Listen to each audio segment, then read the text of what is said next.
is a superstar. Back then, I was like, I will offer you a lot of money. Welcome to One-on-One. I'm Steve Adubato. There he is, Mitch Slater, who is Senior Vice President, Wealth Management, Smith Barney Citigroup. Good to see you, Mitch. Good to be here, Steve. Full disclosure, you handle my money, okay? Yeah, okay. It's out there. It's out there, and you handle it quite well. Financial planner, translated, what does it really mean? It's really, it's kind of a big word, financial planner, financial advisor. It's really working with folks and helping their dreams and their goals and everything that has to do with their money. But it's not just their money. It's really their lifestyle. It's their kids' money. It's their education. It's their retirement planning. It's their Social Security. Quality of life. Quality of life. It's really, it's kind of really being the doctor of money for them. The doctor of money. Yeah. I got to ask you something. We've known each other a long time, and I've never asked you this, so I get a chance to ask on the air. Sure. It is Career Week. When did you know that this was the career you wanted to go into? Well, initially it wasn't. Initially, I'd like to sit in your chair, and I worked in TV and radio for about 5 or 6 years. I produced radio for Larry King back in the day in D.C. and loved doing that. But my dad, this was my dad's career, and right about the time that my wife and I got married and we were living in Philadelphia, I met his manager, and he really talked to me about what he felt would make a good financial advisor is somebody with really good communication skills, somebody that people will trust, and someone that's smart and that could learn about the industry. And this gentleman taught me what I needed to know and convinced me to give this industry a try. It wasn't something I, dreamt about as a kid. I wasn't reading the stock pages. I want to manage people's money. I didn't read the Wall Street Journal when I was 10 years old. I read the sports pages. I mean, that wasn't the interest. But I always wanted to help people. I always wanted to work with people, whether it was being in TV, being in radio, being on stage, which I did. This was a perfect fit. So you're less of a you're less of a numbers guy and more of a people person. Absolutely. And I think the most successful financial advisors that I know are excellent people persons. Or whatever. All right, let's break it down a little bit. Yeah. Someone says, well, he's a stockbroker. No, those days are done. I mean, the stockbrokers of the 50s and 60s and 70s, that just doesn't really exist anymore. Maybe there's still some 80-year-old stockbrokers around, but and we're not against 80-year-old stockbrokers, but we're talking about a different career here. Not at all, but folks, if you just want to buy and sell stocks, I think the internet's changed that. I think people can just go and buy and sell stocks really cheap anytime they want. Right. That's not what it's about. What's your career? My career compared to that? Well, my career as a financial advisor or a wealth manager is really a problem solver for folks having to do with their financial lives. Give, for instance, we've had this conversation. We just actually hopefully resolved this issue. Yeah. Got not three little guys, two real little guys, a 2-year-old, 4-year-old, and a 14-year-old, 3 boys, right? And I said to you, Mitch, I think I'm doing well in my career. Right. You know, even though broadcasting is there's like 10 shows you want to do on that, and how secure our industry is. That's why I switched careers, but anyway. Exactly. That's a whole other story. But I said to him, Mitch, I want to make sure these guys have the shot that I didn't have to go to college and not have to worry about the money part of it. And we talked about all kinds of things, and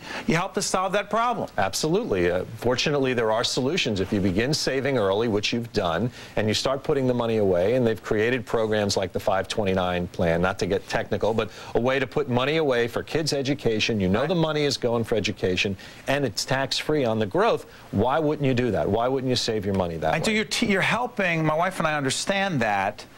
That's a quality of life issue. It's a peace of mind issue. It's all a peace kid of issue. mind. Absolutely. It's solving issues that you've got to think about. I mean, you know, for every dollar that you make, you've got to consider, okay, what's it going to cost to send them to college? How much income do I need in retirement? And does my wife need? What about if something happens to me? How much income is she going to need there? You've got to solve these problems. You're talking about life insurance, too. Everything. And I didn't want to think about it. No, who wants to think about it? I talked to a doctor today, a client of mine who has 5 kids. He's had a will in front of him for 2 years. He doesn't want to think about it. He said to me this morning, he said, Mitch, I'm going to sign it soon, but I know the day I sign it, I'll die. Well, that's just stupid.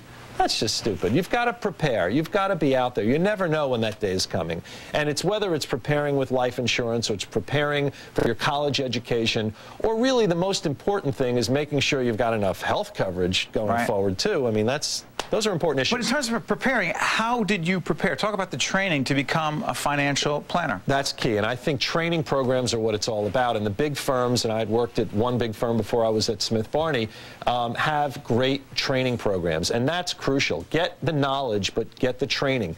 It's not an individual game anymore. I mean, it's not like singles anymore in tennis. It's really, you've got to be on a team.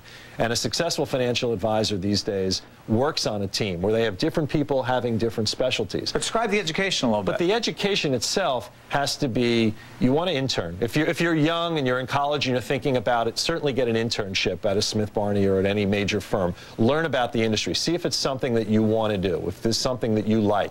If you like working with people, if you like rejection. I mean, like in broadcasting, you know, it's a game of numbers. You know, if Derek Jeter's going to hit 330, you know, a good financial advisor maybe 7 out of 10 times doesn't get a hit. Absolutely. So as a career, you're saying, and by the way, you're going to hear this in a lot of the Career Week talk here, you better be prepared for and really deal with rejection. Absolutely. If you have to learn to deal with rejection. And what I tell young kids when I'm speaking to younger kids about the potential of this career is get prepared for rejection now. And it could be the rejection in 6th or 7th or 8th grade of trying out for a show and not making it. It could be the rejection of applying for schools and only getting into 2 out of the 10 that you wanted. But learn to cope with that rejection. That's a reality. I got to tell you something, Mitch. You have tremendous passion for what you do, and I know that you have had an impact on a lot of people. Before I let you out here, I got to ask you. Sure. The greatest passion you feel for this career, for your career, is? Helping others solve problems that normally they wouldn't do themselves, and sticking with it and seeing it be successful. And really, that's what it's all about. It's teaching, Steve. It's all about teaching. Well, I have a feeling, Mitch, you taught a lot of people on this segment about your career. And I'll tell you what, this is Career Week. And Mitch Slater is like a lot of other people that you've seen this week. They're committed, they're dedicated, they're passionate, and they deal with rejection well. Stay with us. We'll be right back as Career Week continues. Great job. Thanks. Stand up there. Pleasure.